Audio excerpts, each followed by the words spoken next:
نحمده ونصلي على رسوله الكريم أما بعد فأعوذ بالله من الشيطان الرجيم بسم الله الرحمن الرحيم قال الله تبارك وتعالى في سورة النساء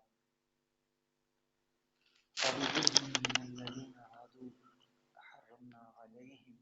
طيبات أحلت لهم وبصدهم عن سبيل الله كثيرا فبظلم من الذين هادوا یہودیوں کے ظلم کرنے کی وجہ سے حرمنا ہم نے حرام کر دی علیہم ان پر طیبات پاکیزہ چیزیں طیب چیزیں وحلت لہم جو کہ اصل میں ان کے لیے حلال تھیں وبصدہم عن سبیل اللہ کثیرا اور اس وجہ سے کہ وہ اللہ کی راہ سے بہت روکنے والے تھے وَأَخْذِهِمُ الرِّبَا اور ان کے سود لینے کی وجہ سے وَقَدْ نُهُوا عَنْهُ حالانکہ انہیں سود لینے سے منع کیا گیا تھا وَأَكْلِهِمْ اور ان کے کھانے کی وجہ سے اموال الناس لوگوں کے مالوں کو بالباطل باطل طریقے سے غلط طریقے سے وَأَعْتَدْنَا اور ہم نے تیار کیا ہوا ہے للکافرین کافروں کے لیے منہم ان میں سے عذابًا علیما دردناک عذاب. یہ آیات سورۃ النساء کی 160 161 آیات ہیں جو میں نے آپ کے سامنے جن کا ترجمہ بیان کیا. اس میں اللہ تعالیٰ نے یہودیوں کا تذکرہ فرمایا کہ ان کے ظلم کرنے کی وجہ سے ظلم کہتے ہیں کوئی بھی چیز ظلم کا جو اصل مطلب ہوتا ہے وہ ہوتا ہے کہ کسی چیز کو اس کے اصل محل سے ہٹا دینا کسی چیز کا جو اصل مقام ہے اس کو وہاں سے ہٹا کے کسی دوسری جگہ رکھ دینا اس کو کہتے ہیں ظلم. تو اسی وجہ سے تمام جو نافرمانیاں ہیں اللہ تعالیٰ کی ان کو بھی ظلم کہا جاتا ہے کیونکہ جو ہے وہ بھی چیزیں اپنے مقام سے ہٹی ہوتی ہیں. اللہ کا حکم ویسا نہیں ہوتا بلکہ اللہ کے حکم سے ان کو ہٹایا جائے تو وہ ظلم بن جاتے ہیں. اسی طرح شرک کو بھی قرآن مجید نے ظلم عظیم کہا. ان شرک لظلم عظیم. اللہ تعالیٰ نے قرآن مجید میں کہا کہ وہ سب سے بڑی جو برائی وہ شرک کو اللہ تعالیٰ نے کہا. اور یہاں اب اس پہ فوکس اللہ تعالیٰ نے کیا اسی لفظ پہ کہ آیت مبارکہ کا آغاز ہی اللہ تعالیٰ نے اسی لفظ سے کیا. فَبِظُلْمٍ مِّنَ الَّذِينَ هَادُوا یہودیوں کے ظلم کرنے کی وجہ سے جب انہوں نے ظلم کیے تو ان کو اس کا کیا جو ہے سزا بھگتنی پڑی. اللہ تعالیٰ نے فرمایا حرمنا علیہم طیبات احلت لہم کہ وہ حلال طیب چیزیں جو ان کے لیے حلال تھیں ان کے ظلم کرنے کی وجہ سے ہم نے یہودیوں پر ان چیزوں کو حرام کر دیا. اب میں اس کی تھوڑی سی وضاحت کروں گا کہ اس کی بڑی ضرورت ہے بات کو سمجھنے کے لیے کہ کچھ چیزیں تو اللہ تعالیٰ نے جو ہے خود اپنے بندوں کے فائدے کے لیے حرام کیے ہیں. جس طرح کہ ہماری شریعت کے اندر اللہ تعالیٰ نے جو ہے کچھ چیزیں حرام کی ہوئی ہیں. تو ایسی جو اللہ کی حرام کی ہوئی چیزیں ہوتی ہیں ان سے بچنا انسان کے لیے فائدہ مند ہوتا ہے. انسان ان حرام چیزوں سے جب بچتا ہے تو انسان کو دنیا میں بھی اس کا فائدہ ہوتا ہے اور آخرت میں بھی اس کا فائدہ ہوتا ہے. تو ان کے علاوہ جو لوگ خود اپنے آپ کو اللہ سے بھی بڑا سمجھتے ہیں اور اپنی مرضی سے اللہ کی شریعت کے اندر رد و بدل کرتے ہیں، اور جو چیزیں اللہ نے حلال طیب کی ہوتی ہیں ان کو خود جو ہے اللہ کی نافرمانی کرتے ہوئے وہ اپنے اوپر اور پھر دوسرے اللہ کے بندوں کے اوپر حرام کرنے کی کوشش کرتے ہیں۔ تو آج کل بھی اس کی مثالیں جو ہے دیکھی جا سکتی ہیں معاشرے کے اندر، کہ ہمیں ایسی چیزیں ملتی ہیں معاشرے کے اندر کہ جو اصل میں حرام نہیں ہے، شریعت کے اندر حرام نہیں ہے، طیب ہے، حلال ہے، لیکن لوگوں نے اپنے جی سے اپنی مرضی سے جو ہے چیزوں کو حرام کر دیا۔ یہی حال ان کا تھا، یہودیوں کا تھا، کہ انہوں نے بھی جو ہے اپنی مرضی سے اللہ کے احکام کے خلاف چیزوں کو خود بخود ہی حرام کر لیا۔ تو اللہ تعالیٰ نے حرام نہیں کیا تھا ان چیزوں کو۔ جب انہوں نے ایسا کیا تو اسی کو اللہ تعالیٰ نے یہاں پہ ظلم کیا، کہا خاص طور پہ۔ ویسے تو ساری اللہ کی نافرمانیاں ظلم کہلاتی ہیں، لیکن یہاں اس آیت مبارکہ میں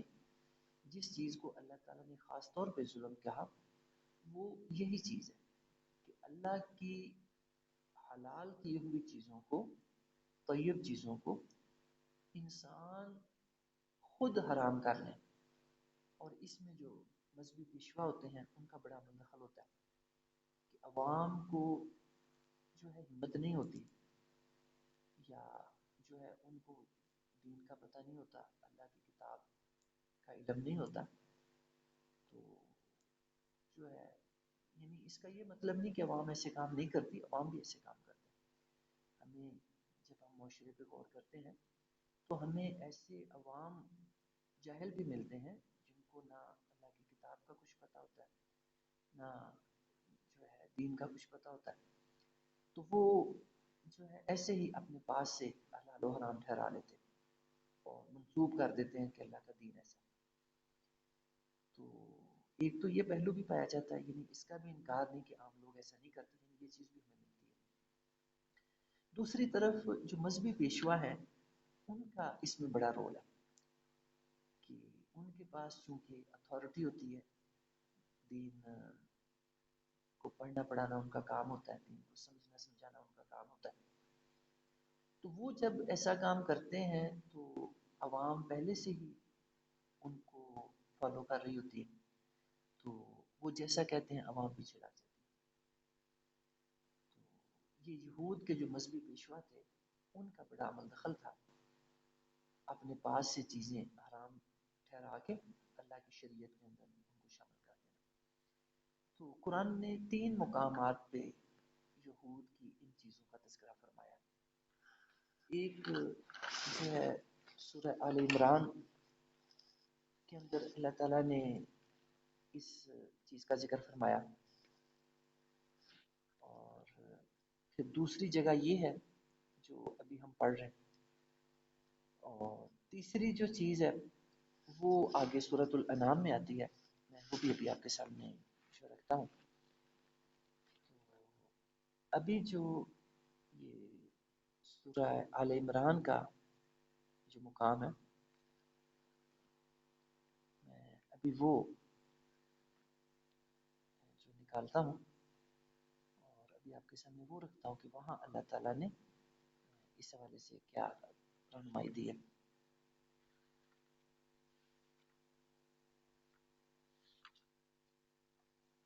یہاں جہاں چوتھا پارہ شروع ہوتا ہے نا سورہ آل عمران، تو اس میں شروع کے اندر آیت نمبر 97 سورہ آل عمران کی، اس میں اللہ تعالیٰ نے یہی مضمون فرمایا کل الطعام کان حلا لبنی اسرائیل، فرمایا کہ سارے کے سارے کھانے بنی اسرائیل کے لیے حلال تھے، الا ما حرم اسرائیل علی نفسه من قبل ان تنزل التوراۃ، مگر کچھ خاص کھانے کی چیزیں جن کو حضرت اسرائیل علیہ السلام نے، یہ یعقوب علیہ السلام کا لقب ہے، ان کو اسرائیل بھی کہا جاتا ہے، حضرت یعقوب علیہ السلام کو، انہوں نے کچھ خاص اپنے مزاج کی وجہ سے، کچھ خاص اپنی طبیعت کے لحاظ سے کچھ چیزیں استعمال کرنی اپنے لیے انہوں نے چھوڑ دی تھی، حالانکہ اللہ نے حرام نہیں کی تھی، اللہ تعالیٰ نے شریعت میں ان کو منع نہیں کیا تھا، لیکن وہ خود جیسے ہم نہیں کرتے کہ بعض اوقات ہمیں جو ہے کوئی چیز اچھی نہیں لگتی یا کوئی طبیعت کے لیے ہمیں لگتا ہے کوئی چیز موافق نہیں، حالانکہ چیز حلال ہوتی ہے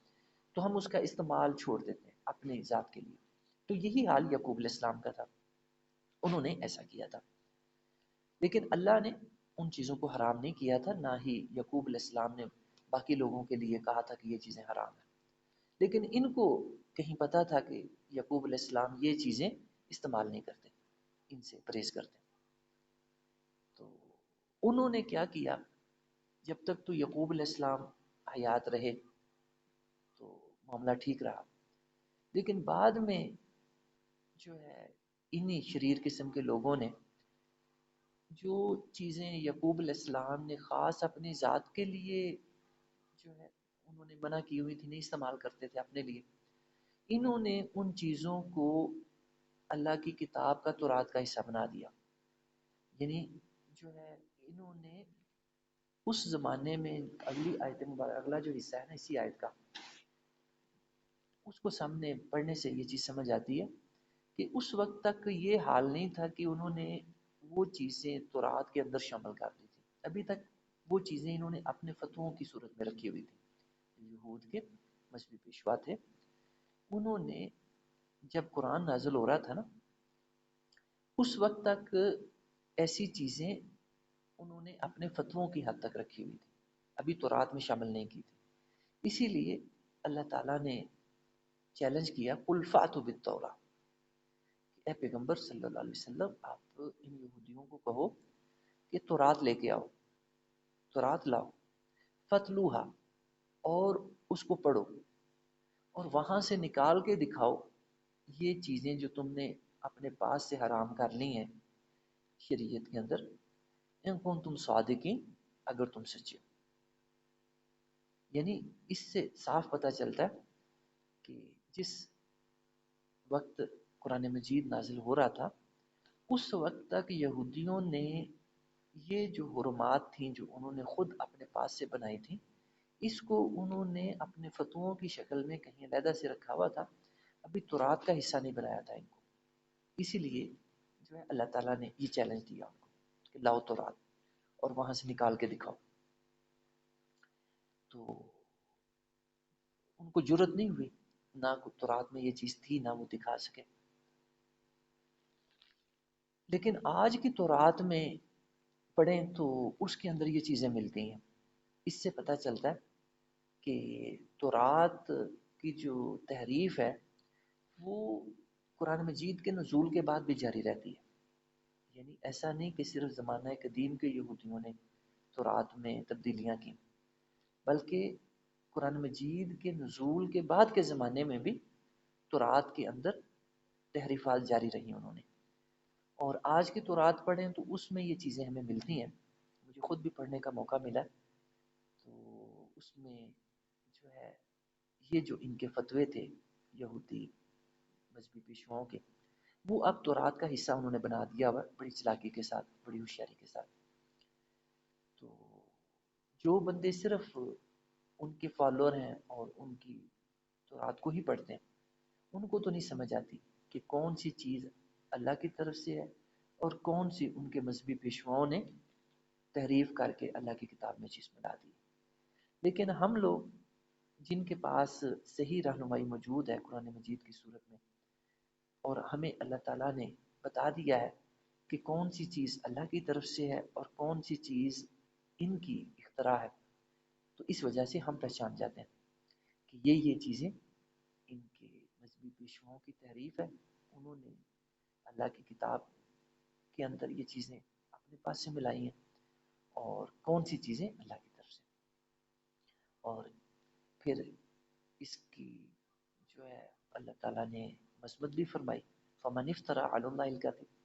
کہ جو بھی لوگ ایسا کام کرتے ہیں اللہ پر جھوٹ افترا کرتے ہیں، من بعد ذالک، یعنی ہدایت آ جانے کے بعد، فاولئک هم الظالمون، فرمایا ایسے ہی لوگ ظالم ہیں. دیکھیں یہاں بھی اللہ تعالیٰ نے اس برائی کا تذکرہ کیا، اللہ کی کتاب کے اندر تحریف کرنے کا، اللہ کی حلال کی ہوئی چیزوں کو حرام بنانے کا، اور اس کو اللہ نے ظلم کہا، فاولائک هم الظالمون، اللہ نے ظلم کا لفظ استعمال کیا۔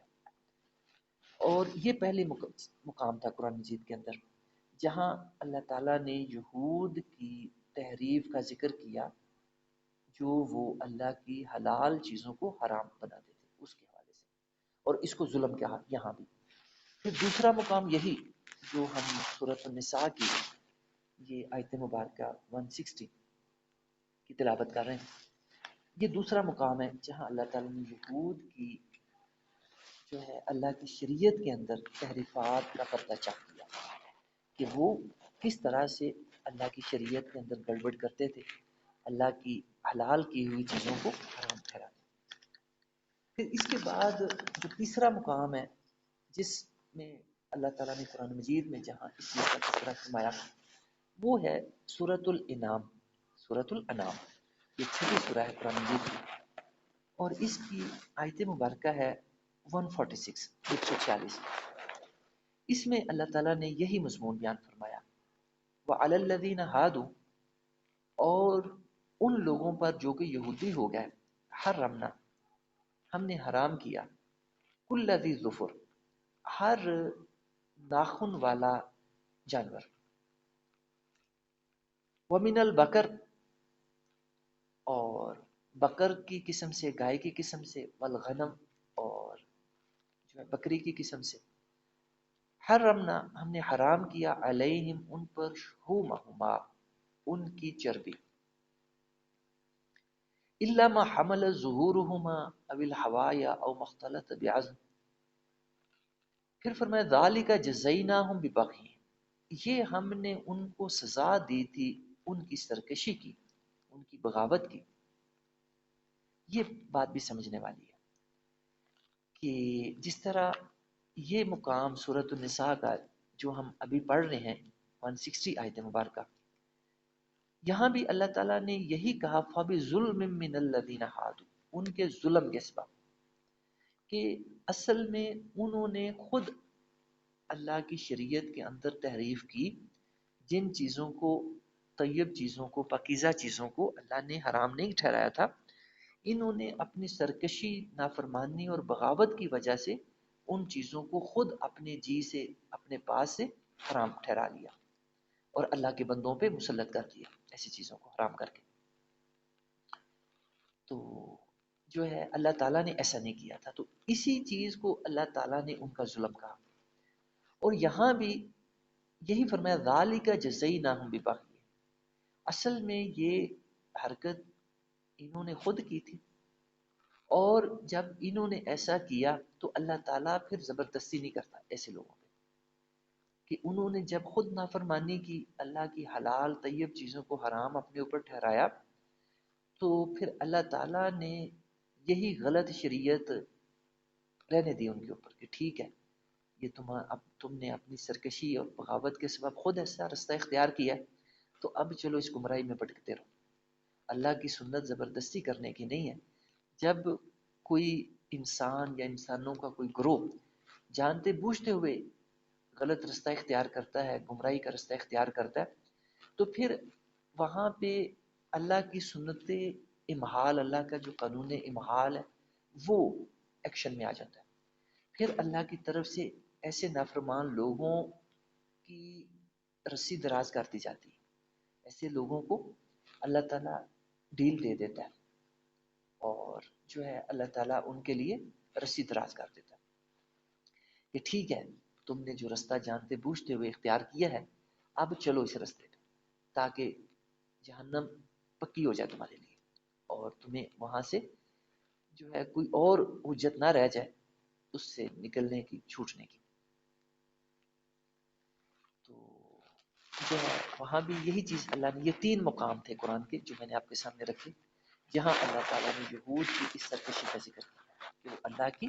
حلال طیب چیزوں کو اپنے پاس سے، اپنے جی سے گھر بیٹھے حرام ٹھہرا لیتے تھے اور اللہ کے بندوں پہ مسلط کرتے تھے۔ اب آپ لوگ یہ سوال کر سکتے ہیں، کرتے تو یہ کام چند ایک لوگ تھے، تو اس میں باقیوں کا کیا قصور کہ اللہ تعالیٰ سب کو اس گمراہی کے رستے پہ پھر چھوڑ دیتا ہے، ان کی رسی دراز کر دیتا ہے، ڈیل دے دیتا ہے، قانون امحال جو ہے ان پہ بھی لاگو ہو جاتا ہے۔ تو یہ چیز بڑی اہم ہے سمجھنے والی کہ جب بھی کچھ لوگ یا ایک دو لوگ کسی بھی قوم کے کوئی غلط راہ اختیار کرتے ہیں، ایجاد کرتے ہیں، اختراع کرتے ہیں، بدعت نکالتے ہیں دین کے اندر، اور باقی لوگ ان کو دین کی جو ہے سمجھ ہوتی ہے یا نہیں ہوتی یا جتنی بھی ہوتی ہے، وہ ان کو روکتے نہیں ہیں، ان کو منع نہیں کرتے، بلکہ وہ ان کے ٹھہرائے ہوئے حلال و حرام کے پیچھے آنکھیں بند کر کے لگ جاتے ہیں، جس کو ہم تقلید کہتے ہیں، اندھی پیروی کہتے ہیں دوسروں کی کرنا۔ تو پھر جو ہے وہ بھی برابر میں ان کے جرم میں شریک ہو جاتے ہیں، ان کی پیروی کرنے والے لوگ بھی ان اختراع کرنے والوں کے جرم میں برابر کے شریک ہو جاتے ہیں، کہ وہ جانتے بوجھتے ہوئے ان کو روکتے نہیں ہیں، منع نہیں کرتے، بلکہ ان کے ساتھ مل جاتے ہیں، ان کی سپورٹ کرنے لگ جاتے ہیں۔ اس کی ایک حدیث مبارکہ میرے سامنے آ رہی ہے، میں وہ آپ کے سامنے بیان کرتا ہوں جو اسی چیز کی وضاحت کرے گی کہ قرآن مجید کی جب آیت مبارکہ نازل ہوئی کہ جس میں اللہ تعالیٰ نے فرمایا کہ یہود و نصارہ نے اتخذوا احبارهم و رہبانهم اربابا من دون اللہ، انہوں نے اپنے احبار کو اور رہبان کو، اپنے مذہبی پیشواؤں کو، اپنے جو ہے دین کے جو ان کے تھے عالم تھے ان کو، اور اپنے رہبان کو جو ان کے صوفی تھے، جو مطلب جو ہے ان کے دین سے وابستہ لوگ تھے، ان کو انہوں نے رب بنا لیا۔ اتخذوا احبارہم، اپنے احبار کو، و رہبانہم، اور اپنے رہبان کو، ارباب من دون اللہ، انہوں نے اللہ کو چھوڑ کر ان کو رب بنا لیا تھا، اپنے مذہبی پیشواؤں کو، اپنے جو ہے صوفیوں کو، اور جو ہے جو دین کے وابستہ لوگ تھے ان کو رب بنا لیا اللہ کو چھوڑ کر۔ تو یہ آیت مبارکہ جب نازل ہوئی تو حضرت عدی بن حاتم رضی اللہ تعالیٰ عنہ، وہ اسلام قبول کرنے سے پہلے عالم تھے، انجیل کے عالم تھے، وہ پہلی آسمانی کتابوں کو پڑھے ہوئے تھے۔ تو وہ حاضر ہوئے، وہ آ کے کہتے ہیں کہ یا حضرت یہ آیت مبارکہ قرآن کی نازل ہوئی ہے جو کہ ہمیں جو ہے یہ الزام لگا رہی ہے کہ ہم نے اپنے احبار کو، رہبان کو، مذہبی پیشواؤں کو، عالموں کو، اپنے پیروں کو رب بنا لیا تھا اللہ کو چھوڑ کے۔ تو مجھے وہ کہتے ہیں سمجھ نہیں آئی کہ ہم نے کیسے رب بنا لیا تھا، جبکہ میں پہلے مطلب جو ہے اسی دین سے وابستہ تھا، اہل کتاب میں سے تھا، اور میں نے جو ہے یہ پڑھی ہوئی پہلی جو اللہ کی جو کتاب تھی اس کو۔ تو نبی اکرم صلی اللہ علیہ وسلم نے پھر وضاحت فرمائی اس بات کی، آپ نے کہا کہ کیا ایسا نہیں کہ جو چیز وہ کہہ دیتے کہ حلال ہے تم مان لیتے کہ ہاں جی حلال ہے، اور جس چیز کو وہ جو ہے حلال ٹھہرا دیتے تم کہتے کہ ہاں جی حلال ہے۔ تو وہ کہنے لگے کہ ہاں جی اسی طرح جو بھی ہمارے مذہبی پیشوا، مذہبی رہنما دین کے جو عالم تھے، جس چیز کو کہتے حرام ہے ہم حرام مان لیتے، جس چیز کو کہتے حلال ہے ہم حلال مان لیتے۔ تو نبی اکرم صلی اللہ علیہ وسلم نے فرمایا یہی قرآن کی اس آیت کا مطلب ہے کہ ان کو یہی رب بنا لینا۔ جب عوام اپنے مذہبی پیشواؤں اور جو عالم ہیں ان کے دین کے عالم، ان سے دلیل نہیں لیتے اور آنکھیں بند کر کے ان کے حلال و حرام کے پیچھے لگ جاتے ہیں، تو یہی مطلب ہے ان کو رب بنانے کا۔ آج بھی جو لوگ دین کی باتیں صرف دین کے جو مذہبی پیشوا ہیں، جو عالم ہیں، ان کے کہنے پہ مان لیتے ہیں اور ان سے دلیل نہیں لیتے کہ بتاؤ یہ اللہ نے کہاں کہا ہے، قرآن میں کہاں یہ مسئلہ ہے، اللہ کے پیارے نبی نے کہاں یہ بات بیان فرمائی، اس مسئلے کو کہاں جو ہے کوٹ کیا گیا، دلیل نہیں مانگتے، آنکھیں بند کر کے ان کے پیچھے لگ جاتے ہیں، تو اسی کو قرآن نے شرک کہا۔ یہ جو ہے وہ صورتحال ہے کہ جب یہی مذہبی پیشوا اور عالم اور یہ صوفی یہ رب بن جاتے ہیں لوگوں کے، اور ایسے جو لوگ ان کی پیروی کرنے والے ہیں وہ بھی اور یہ خود بھی،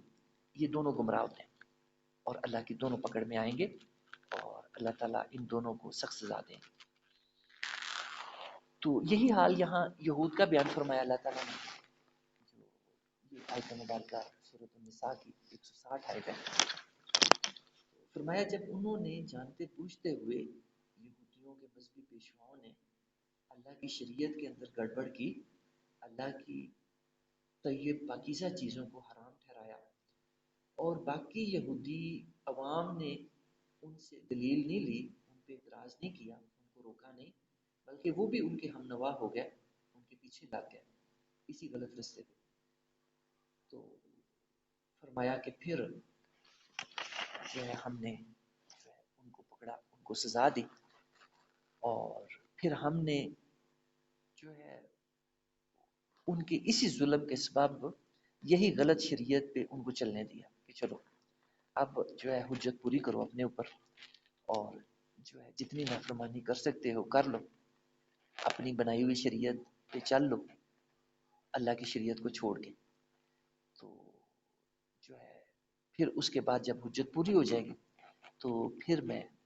تمہاری پکڑ کروں گا، تمہیں پوچھوں گا۔ وَبِصَدِّهِمْ عَنْ سَبِيلِ اللَّهِ كَثِيرًا، اور یہی طریقہ ہے اللہ کی راہ سے لوگوں کو روکنے کا، کہ اللہ کی شریعت کچھ اور ہوتی ہے، اور یہ جو مطلب اس طرح کے مذہبی پیشوا ہوتے ہیں، عالم ہوتے ہیں، یا جو اثر و رسوخ والے دین کے لوگ ہوتے ہیں، یہ اللہ کی شریعت کی بجائے اپنی شریعت بنا کے اللہ کے بندوں کے سامنے رکھتے ہیں، اور جو ہے عوام ان کے پیچھے لگ جاتی ہے۔ تو یہ گویا کہ اللہ کی راہ کو چھوڑ کے یہ لوگ گمراہی کی راہ پہ چلنے لگ جاتے ہیں۔ وَأَخْذِهِمُ الرِّبَا، اور پھر اگلی جو ان کی نافرمانی ہے وہ فرمایا کہ ان کی سود خوری، سود لینا۔ سود کیا ہوتا ہے؟ ربا جس کو قرآن مجید نے کہا ہے، یہ ہوتا ہے کہ آپ جو پیسے اپنے کسی کو دیتے ہیں، فرض کریں آپ کسی کو 1 لاکھ دیتے ہیں قرض کے طور پہ، اور پھر اسے کہتے ہیں کہ آپ اس کو استعمال کریں، اور ہر مہینے یا ہر ہفتے یا کچھ مدت کے بعد یا سالانہ بیسس پہ یا 2 مہینوں بعد جو بھی مدت آپ رکھ لیتے ہیں، اس کے بعد آپ کہتے ہیں کہ آپ مجھے یہ لاکھ کی بجائے 1,05,000 دیں، 1,10,000 دیں، یا کوئی بھی رقم جو 1 لاکھ سے بڑھا کے آپ لیتے ہیں، اس کو سود کہا جاتا ہے، ربا کہا جاتا ہے۔ یعنی پیسوں کے عوض جو مہلت دی جاتی ہے اگلے بندے کو استعمال کرنے کے لیے کہ ٹھیک ہے تم اتنے ٹائم تک اس کو استعمال کرو، پھر اتنے بڑھا کے مجھے دے گا، اس کو ربا کہا جاتا ہے دین میں، اسی کو ہماری اردو میں سود کہتے ہیں۔ اور بھی لوگوں نے نام رکھے ہیں، بیاج بھی اس کو کہتے ہیں، اور مختلف زبانوں میں اس کے لیے مختلف نام رکھے جاتے ہیں، لیکن اس کی جو روح ہے، جو اس کا مفہوم ہے، وہ یہ جو میں نے آپ کے سامنے رکھا ہے یہ ہے۔ باقی نام جو مرضی آپ اس کو دے دیں، آپ اس کو پروفٹ بھی کہہ لیں گے، اس کو آپ نفع بھی کہہ لیں گے، تو اگر اس کے اندر یہی چیز پائی جائے گی تو جو مرضی نام دے لیں وہ ہوگا سود ہی، ہوگا ربائی۔ تو یہ چیز کو اللہ نے یہود پہ منع کیا تھا۔ یہ تورات کی آج بھی جو پڑھے نا، اس کی تورات کی ہے کتاب الاحبار، جس طرح ہماری قرآن کی صورتیں ہوتی ہیں، اسی طرح تورات کے اندر جو ہے کتابیں ہوتی ہیں، آگے تورات کے اندر چھوٹی چھوٹی کتابیں ہوتی ہیں، پھر ان کتابوں کے آگے چیپٹرز ہوتے ہیں، اور پھر ان چیپٹرز کے آگے جو ہے جملے ہوتے ہیں جن کو ہم آیات کہتے ہیں۔ تو تورات کی کتاب الاحبار کا اگر چیپٹر نمبر 25 پڑھیں، ان کی آیات 35 سے 38 تک، تو وہاں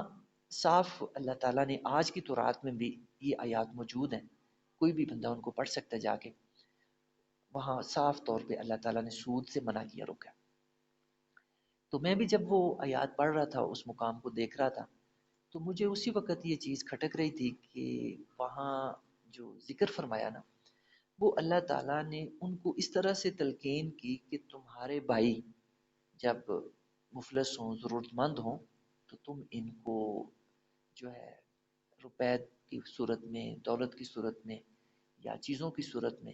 جو تم ان کو دو چیزیں، تو اس پہ سود نہ لو۔ تو مجھے اسی وقت لگ رہا تھا کہ انہوں نے جو اس کا مضمون ایسا بنا لیا، یہ اس کے اندر گڑبڑ کریں گے۔ تو یہ ایک مقام ہے، پھر اس کے علاوہ اور مقامات پہ بھی تورات کے اندر سود سے منع کیا گیا۔ آج کی تورات میں بھی سود سے ممانعت کی آیات موجود ہیں۔ تو انہوں نے، اب یہودیوں نے اللہ کے ان احکام کو کیسے گڑبڑ کیا، کیسے ان کے اندر تحریف کی؟ انہوں نے کہا کہ یہ آیات جو ہیں یہ صرف ہمیں یہودیوں کے ساتھ سودی لین دین سے منع کرتی ہیں، جو غیر یہودی ہیں یعنی جو باہر کی قومیں ہیں یہودیوں کے علاوہ، ان کے ساتھ ہمیں نہیں منع کیا، ان کے ساتھ نہیں روکا گیا۔ تو جو یہ بھی تحریف ہے ان کی اللہ کی جو ہے کتاب کے اندر، حالانکہ اللہ تعالیٰ نے ان کو صرف یہودیوں کے ساتھ سودی لین دین سے منع نہیں کیا تھا، بلکہ اوورال اللہ نے سود سے منع کیا تھا، لیکن انہوں نے جو ہے اللہ کے اس عام حکم کو صرف یہود کے لیے خاص کر لیا۔ تو اللہ کے عام احکام کو کسی قوم کے لیے، کسی قبیلے کے لیے، کسی زمانے کے لیے خاص کرنا، اس کو بھی تحریف کہا جاتا ہے اللہ کی کتاب کے اندر۔ تو اللہ کی کتاب کو سمجھنا، بیان کرنا اور اخلاص کے ساتھ جو کہ اللہ کے احکام کی روح ہے، یہ ایک بہت بڑی چیز ہے۔ اور اللہ کے جو عام احکام ہوتے ہیں ان کو خاص کرنا، یہ بھی اللہ کی کتاب کے اندر تحریف شمار ہوتی ہے۔ یہی یہودیوں نے کیا کہ اللہ نے سود کا حکم ان کو عام دیا تھا، وہ یہودی ہوں یا غیر یہودی ہوں، سب کے لیے اللہ کا حکم عام تھا، لیکن انہوں نے تحریف کیا کی کہ اس کو خاص کر لیا یہودیوں کے لیے۔ ابھی بھی وہ اس کا یہی مطلب جو نافذ کیے بیٹھے ہیں اپنی دانست میں کہ یہودیوں کے ساتھ لین دین سود کا منع ہے، آپس میں وہ نہیں کرتے۔ جب یہودی کسی یہودی کو قرض دیتا ہے تو اس سے سود نہیں لیتا، لیکن جب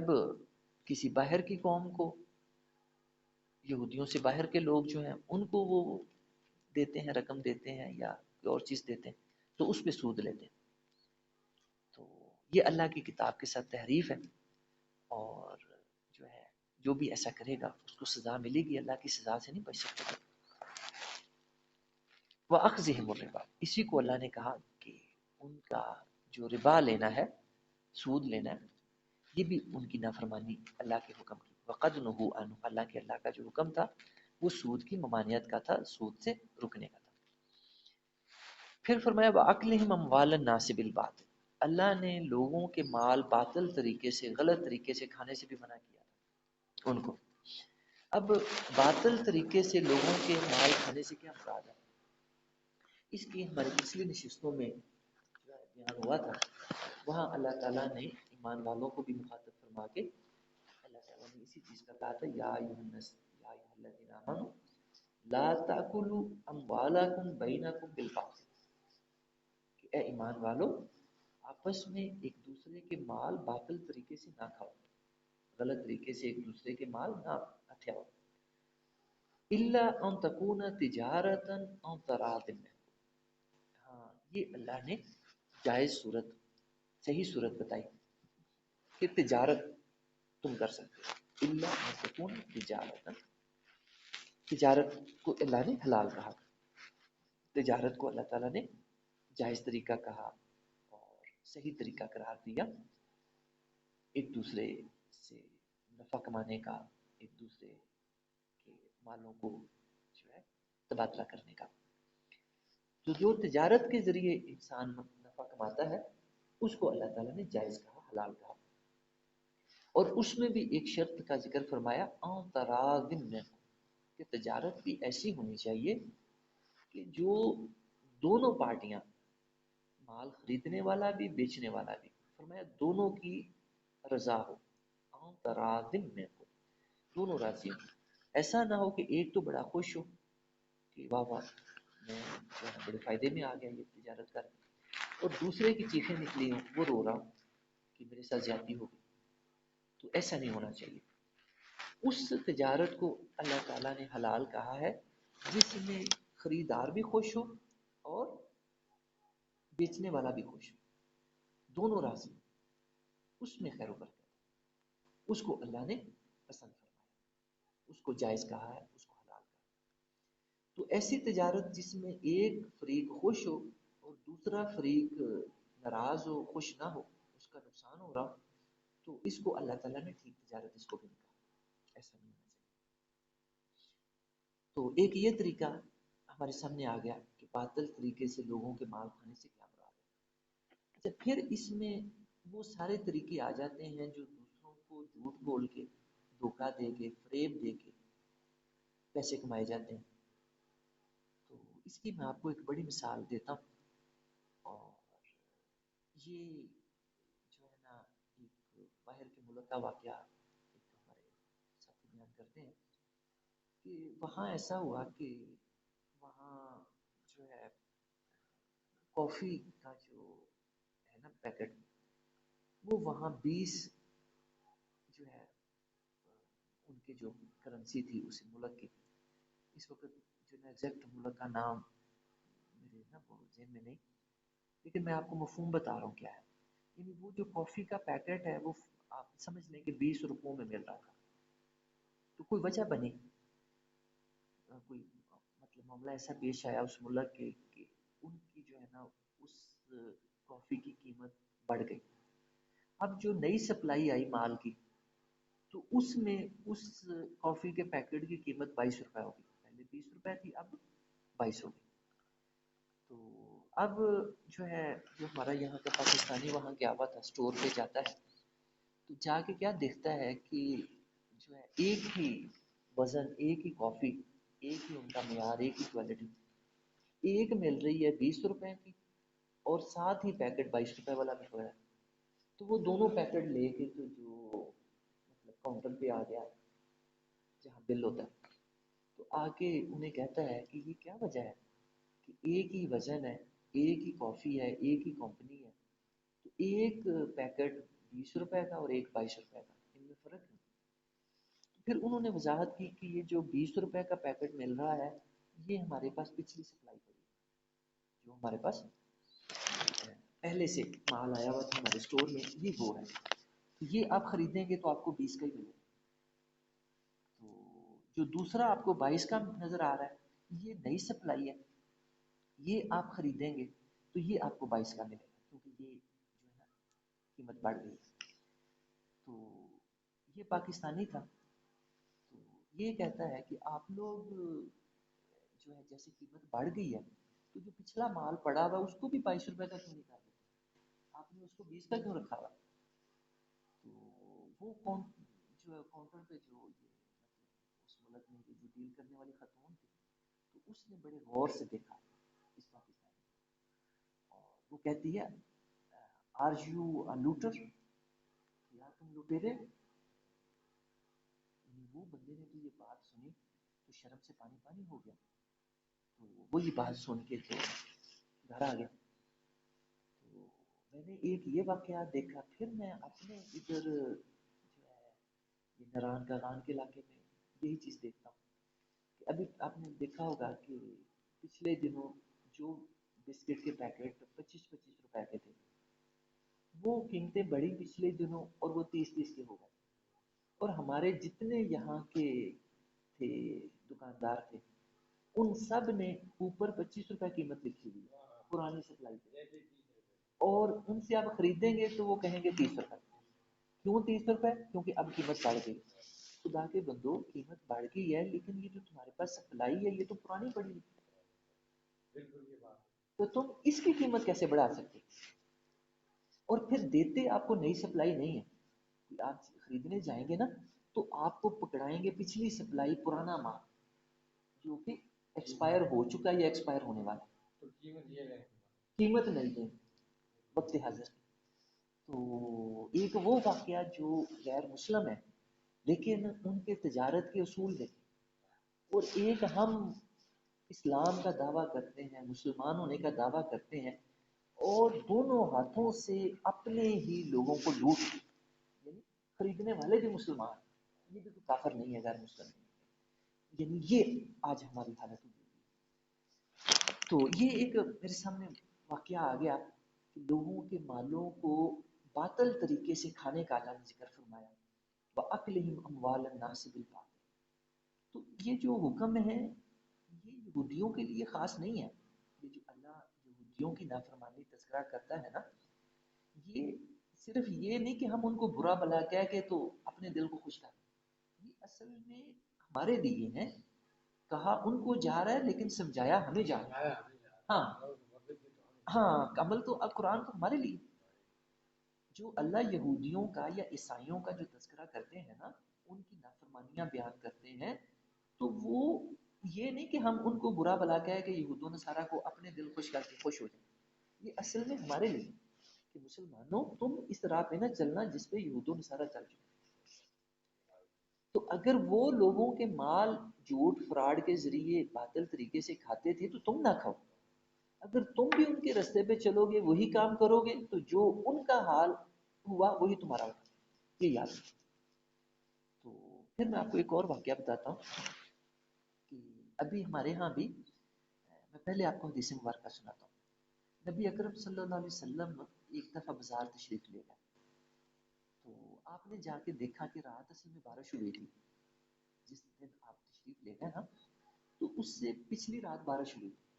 تو بارش کے دوران لوگوں کا جو غلہ تھا، لوگوں کے جو مال کے بک گئے تھے،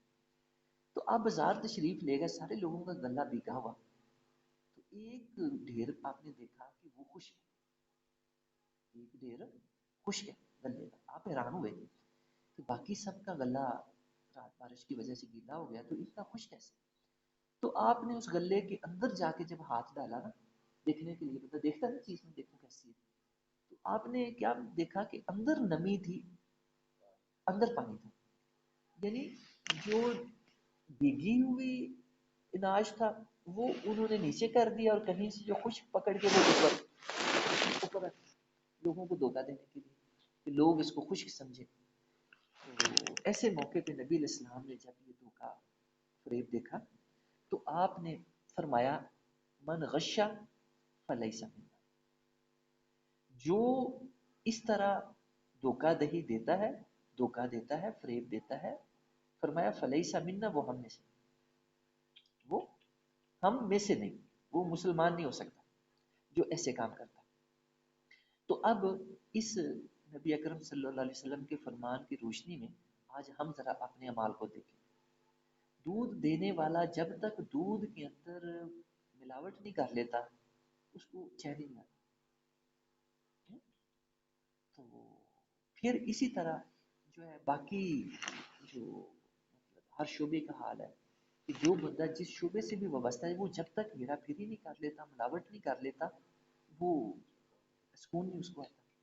پھر آپ یہی چیز لے لیں، فروٹ لینے جائیں، یہ جو چیزیں کریٹوں میں ملتی ہیں، سبزیاں کریٹوں کے اندر آتی ہیں،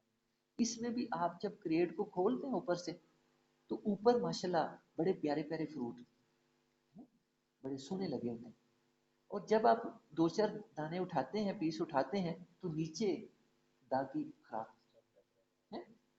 نیچے لو کوالٹی کے پڑے ہوتے ہیں۔ یہ ہم مسلمانوں کے کام۔ تو اسی طرح باقی دکانوں پہ جائیں تو جو چیزیں اچھی ہیں، یعنی میں خود آپ کو بتاتا ہوں، میں جب آیا نا اسلام آباد سے آیا ہوں پچھلے مہینے، تو میری عادت ہے کہ میں نا کوئی فروٹ وغیرہ ایسی چیزیں خرید لیتا ہوں، تو میں فروٹ گیا تو میں نے مینگو جو ہے لیے وہاں سے، ماشاءاللہ دیکھنے میں بہت اچھے، تو پھر اس کے اوپر نا ایک سٹکر چھوٹا سا لگایا ہوتا ہے جس کے اوپر جو ہے نا آم کی تصویر بھی بنی ہوتی ہے، اور ساتھ ان کا جو ہے نام بھی لکھا ہوتا ہے جس کمپنی کا وہ ہوتا ہے، مینگو ہوتا ہے۔ تو مجھے اندازہ نہیں ہوا کہ یہ جو ہے مطلب اس کے اندر بھی گڑبڑ ہو سکتی ہے۔ اب آم کھاتے کھاتے جب میں اس جگہ پہ آیا تو میں نے کیا دیکھا کہ جہاں سٹکر لگا ہوا تھا نا تو وہاں داغ ہی تھا، وہاں داغ تھا، یعنی ہاں داغ تھا جہاں پہ، وہاں پہ اوپر سٹکر لگا دیا تاکہ خریدنے والے کو پتہ نہ چلے، دھوکہ ہے فریب۔ تو یہی حال میرے ساتھ ہوا. حالانکہ میں بڑا دیکھ بھال کے چیز لیتا ہوں، لیکن یہ چیز میرا ذہن ہی نہیں گیا کہ اسٹکر والی جگہ کے نیچے بھی داغ ہو سکتا ہے. تو میرے خود جو ہے نا یہ ہاتھ ہو گیا میرے ساتھ. یہ میں ایک مثال آپ کے سامنے رکھ رہا ہوں کہ ہمارے معاشرے میں کس طرح سے جو ہے دھوکہ دیا جا رہا ہے تجارت کے اندر، کاروبار کے اندر. ابھی بھی آپ جائیں مطلب جو ہے سبزی والے کی دکانوں پہ اور فروٹ والے کی دکانوں پہ، تو جو فروٹ کی اچھی سائڈ ہوتی ہے وہ سامنے پڑی ہوتی ہے، اور جو داغی سائڈ ہوتی ہے، خراب سائڈ ہوتی ہے، وہ پیچھے کو کی ہوتی ہے تاکہ دیکھنے والے کو نظر نہ آئے. اور پھر اب یہ بھی ایک چیز ہمیں نظر آ رہی ہے کہ پھر انہوں نے رکھے جو ہے نا وہ اتنے دور ہوتے ہیں کہ گاہک خریدار پکڑ کے دیکھ نہیں سکتے. اگر کوئی خریدار دیکھنے کی کوشش کرتا ہے تو وہ کہتے ہیں کہ جو ہے نا تم رہنے دو، تم نہ دو ہے. اور وہ بیچارہ اب مجبور ہے، وہ کہتا ہے کلو دے دو اپنی مرضی سے. وہ جو ہے اچھے بھی پکڑتے ہیں ناپے سے ملام ہو کے. تو یہ ساری جو دھوکے کی قسمیں ہیں، یہ جو فریب کی قسمیں ہیں، یہ اسی کے ضمن میں آ جاتی ہیں، لوگوں کے مال باطل طریقے سے کھانے میں. وَأَكْلِهِمْ أَمْوَالَ النَّاسِ بِالْبَاطِلِ، یعنی یہ مرض یہودیوں کے اندر نہیں تھا، ہمارے مسلمانوں کے اندر یہ بہت بڑا مرض ہے. ہم مسلمان بھی یہی کام کر رہے ہیں، دکھاتے کچھ ہیں دیتے کچھ ہیں. یہی باطل طریقے سے لوگوں کے مال کھانا ہے. تو یہ اللہ کو سخت ناپسند ہے، اور اللہ کے پیارے نبی کے فرمان کے مطابق ایسا کرنے والے فرمایا ہم میں سے نہیں، مسلمانوں میں سے نہیں. وَأَعْتَدْنَا لِلْكَافِرِينَ مِنْهُمْ عَذَابًا أَلِيمًا، اور ایسے کام کرنے والوں کو اللہ نے اسی آیت کے اندر کافر کہا. وَأَعْتَدْنَا، اور ہم نے تیار کر رکھا ہے، لِلْكَافِرِينَ ایسے کافروں کے لیے. کھول کے اللہ نے نام لے کے ایسے کام کرنے والوں کو کافر کہا. منہم عذاب علیما، کیا بڑا دردناک عذاب ہم تیار کر رکھا ہے ایسے لوگوں کے لیے جو ایسے کام کرتے ہیں. لیکن الراسخون فی العلم منہم، اب جو ہے انہی لوگوں کا تذکرہ کہ جو ہے سارے جو اہل کتاب تھے، اس کا پہلے بھی بارہا جو ہے ہمارا بیان ہوتا رہا ہے، وہ ایک جیسے نہیں تھے. اکثریت اہل کتاب کی اللہ کی نافرمان تھی، اکثریت. لیکن کچھ لوگ اقلیت ان میں اچھے تھے، اور ان اچھے لوگوں کو جو کہ تھوڑے تھے، اللہ نے ان کو بھی چھوڑا نہیں ہے، اللہ نے ان کی تعریف فرمائی. جہاں اکثریت کی جو ہے نافرمانیوں کا اللہ نے تذکرہ فرمایا، وہاں ان اقلیت کو بھی اللہ نے تعریف فرمائی ہے کہ وہ اچھے لوگ تھے، اپنے دین پر قائم تھے. اور جب ان کے سامنے اللہ کے پیارے نبی صلی اللہ علیہ وسلم نے دین کی دعوت رکھی تو وہ مسلمان ہو گئے. حضرت عبداللہ بن سلام وہ پہلے یہودی تھے اور اسلام قبول کر لیا. پھر اسی طرح حضرت سالبہ بن سعید رضی اللہ تعالیٰ عنہ، وہ بھی پہلے یہودی تھے، مسلمان ہو گئے. اسی طرح جو ہے حضرت زید بن سعید، وہ بھی پہلے یہودی تھے، مسلمان ہو گئے. اور اسی طرح اور جو ہے صحابہ کرام جو کہ یہود سے مسلمان ہوئے تھے، ان کی اللہ نے تعریف فرمائی. اور فرمایا لیکن الراسخون فی العلم، کہ ان یہ سارے کوڑا کرکٹ نہیں تھے، ان میں کچھ ایسے لوگ بھی تھے جو علم کے اندر راسخ تھے، جن کے علم کا درجہ بڑا گہرا تھا، اور وہ صحیح علم رکھنے والے تھے اللہ کی کتاب کا، قرآن کا. والمؤمنون، اور ایمان لاتے تھے وہ کس چیز پر؟ یؤمنون بما انزل الیک وما انزل من قبل، جو ان کے پاس تورات آ چکی تھی، انجیل آ چکی تھی، زبور آ چکی تھی، ان کا علم بھی رکھتے تھے اور ان پر ایمان بھی رکھتے تھے. اور پھر جب قرآن مجید آیا، یؤمنون بما انزل الیک، جب قرآن نازل ہوا تو وہ قرآن پہ بھی ایمان لے آئے. ایسے لوگ قرآن پہ بھی ایمان لے آئے. والمقیمین الصلاۃ، اور وہ نماز کو خاص اہتمام کے ساتھ قائم کرتے تھے. ایک بات یہاں سمجھنے والی ہے کہ والمقیمین کا عطف جو ہے والمؤمنون پہ ہے، اور والمؤمنون حالت رفع میں ہے، جبکہ والمقیمین حالت نصبی میں. تو اس کو جو ہے جو صرف و نحو کے مطلب جو ماہر حضرات ہیں وہ ایسے نسب کو کہتے ہیں نسب علی الاختصاص، یا اس کو وہ نسب علی سبیل المدح بھی کہتے ہیں، کہ اس میں خاص طور پہ تعریف پائی جاتی ہے، اختصاص پایا جاتا ہے، اور صرف صیغہ بدل دینے سے اس کے اندر اختصاص کا مفہوم پیدا ہو جاتا ہے۔ حالانکہ یہاں آنا چاہیے تھا والمقیمون، کیونکہ اس کا عطف والمؤمنون پہ تھا، لیکن صیغہ بدل دینے سے اس کے اندر خاص اہتمام کا مفہوم آ جاتا ہے، اس میں تعریف خاص آ جاتی ہے ان لوگوں کی، والمقیمین کہ خاص طور پر یہ لوگ نماز کا اہتمام کرنے والے، نماز کو قائم کرنے والے، جس کا پہلے بھی میں ذکر کرتا رہتا ہوں کہ اللہ تعالیٰ قرآن مجید میں نماز پڑھنے کا حکم کم جگہوں پہ دیتا ہے اور قائم کرنے کا حکم قرآن میں زیادہ آتا ہے۔ اس کا کیوں جو ہے اللہ تعالیٰ نے قائم کرنے کا زیادہ حکم دیا؟ کیونکہ قائم کرنے کے اندر نماز پڑھنی بھی آ جاتی ہے، اور نماز کا خاص اہتمام کرنا، اس کے اندر خشوع خضوع کا آنا، نماز کو سمجھ کے پڑھنا، اور جو ہے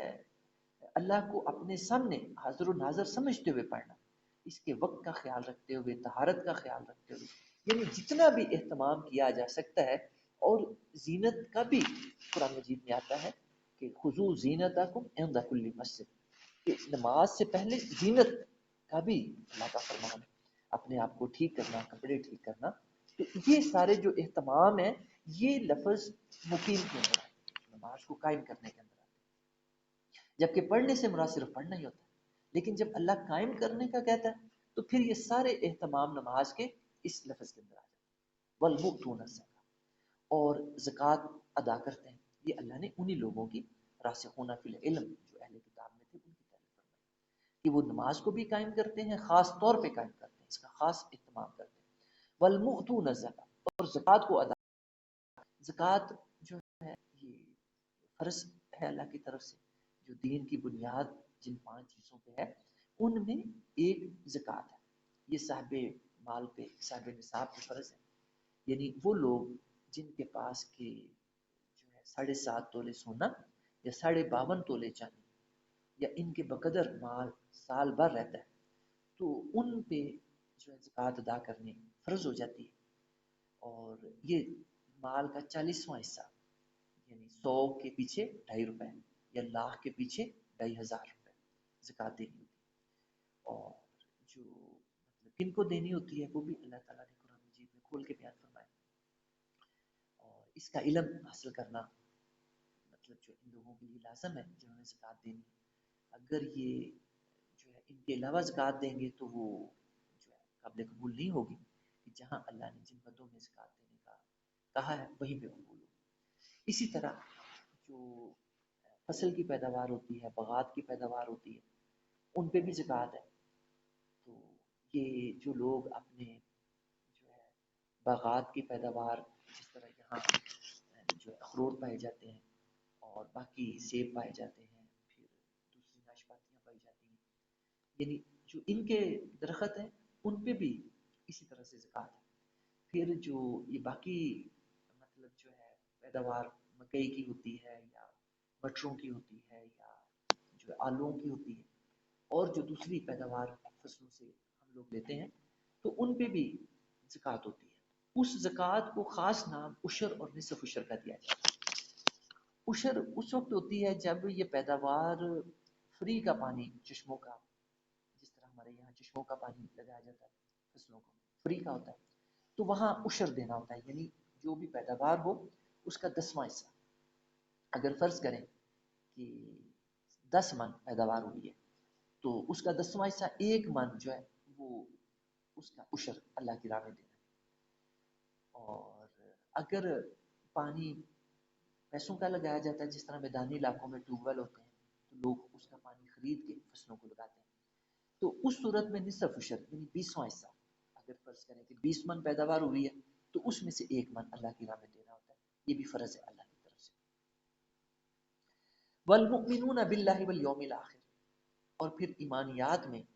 جس طرح یہ آیت مبارکہ جب شروع ہوئی تھی تو وہاں بھی ایمان کا ذکر ہوا،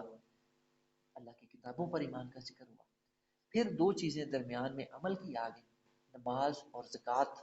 دونوں عمل سے تعلق رکھنے اور دین کی روح ہیں یہ دونوں چیزیں. تو اس کے عمل کے ذکر کے بعد پھر ایمانیات کا ذکر فرمایا. اللہ پر ایمان اور آخرت کے دن پر ایمان، والیوم الاخر. آخرت کا دن قیامت کے دن کو کہا جاتا ہے. اس پہ ایمان بھی ایمان کا حصہ ہے کہ جو بندہ قیامت پر ایمان نہیں رکھتا وہ نیک عمل کیوں کرے گا. تو آخرت کا ایمان، قیامت کا ایمان، یہ بھی ایمان کا حصہ ہے، لازمی حصہ ہے. اس کو ماننا بھی لازمی ہے کہ یہ جو یقین ہے ہمیں نیک عمل کرنے کی ترغیب دیتا ہے کہ جب ہمیں پتہ ہوتا ہے کہ ہمیں نیک عمل کا صلہ ملے گا، ایک دن آئے گا کہ ہمارے چھوٹے سے چھوٹے نیک عمل کا بھی ہمیں اللہ تعالیٰ صلہ دے گا، جزا دے گا. اور اسی طرح دوسرے پہلو جو ہے گناہ کا، جو بندہ ایک ذرے کے برابر بھی گناہ کرتا ہے تو اس کی سزا بھی اس کو ملے گی قیامت کے دن، وہ بھی اس کے سامنے آ جائے گا. اولئک سنؤتیہم اجرا عظیما. تو ایسے جو لوگ ہیں جن کے اندر یہ صفات پائی جاتی ہیں تو ان کو فرمایا کہ اللہ کا وعدہ ہے کہ ان قریب اللہ تعالیٰ ایسے لوگوں کو اجر عظیم عطا فرمائے. اجر عظیم بہت بڑا اجر. اور آپ سمجھ سکتے ہیں کہ جس اجر کو اللہ عظیم کہہ رہا ہوں، بہت بڑا کہہ رہا ہوں، تو وہ کتنا بڑا ہوگا اور کتنا زیادہ ہوگا. اللہ تعالیٰ ہمیں دین کو سمجھنے کی، عمل کی توفیق عطا فرمائے. وآخر دعوانا ان الحمد للہ.